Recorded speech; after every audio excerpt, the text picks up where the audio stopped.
Hi hello வணக்கம். நான் உங்கள் Sathyapriya. Welcome back to my channel SPK stories and growth. இன்றைக்கி நம்ம யாரை பற்றி கதை பார்க்க போகிறோன்னா, எல்லாருக்கும் பிடிச்ச இளைய தளபதி பற்றியே தான். சாதாரண ஜோசப் விஜயா பிறந்து இளைய தளபதி விஜயா ஆகி 2026 சிஎம் விஜயா ஆவாரா ஆக மாட்டாரான்றது தான் மக்களோட மிகப்பெரிய கேள்வி.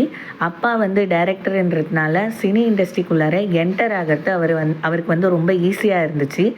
ஆனால் சின்ன சின்ன ரோலில் தான் இனிஷியலாக நடித்தார். சினி இண்டஸ்ட்ரிக்குள்ளார என்டர் ஆனாலுமே அவரோட படங்கள் அவர் நினச்ச மாதிரி ஓடலை. நிறைய கிரிட்டிசிசம், நிறைய ஃப்ளாப்ஸ், நிறைய பேர் ரிஜெக்ட் பண்ணாங்க. இருந்தாலும் அவர் முயற்சி பண்ணுறத விடலை. அவர் தொடர்ந்து நடிச்சுக்கிட்டே இருந்தார். நிறைய இம்ப்ரூவ் பண்ணார். நிறைய நடிகர்களை இன்ஸ்பயர் பண்ணார்.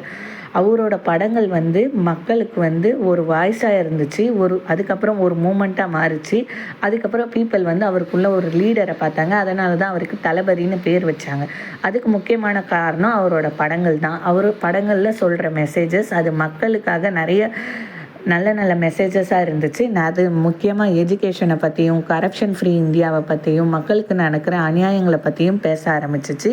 அதனாலேயே மக்கள் இவர் அரசியலுக்கு வருவாரான்னு இனிஷியலாக கேட்டுன்னு இருந்தாங்க. அதுக்கப்புறம் அவரோட லீடர்ஷிப் ஸ்கில்லால் தமிழ் செல்வன் ஃபவுண்டேஷன்ன்றது இப்போ விஜய் மக்கள் இயக்கமாக மாறி இப்போ ஒரு கட்சியாக ஃபார்ம் பண்ணியிருக்காங்க. யாருக்கு தெரியும் 2026 அவர் சிஎம் ஆனாருன்னா நம்மளோட கேஸ் ப்ரைஸ் கம்மியாகலாம்.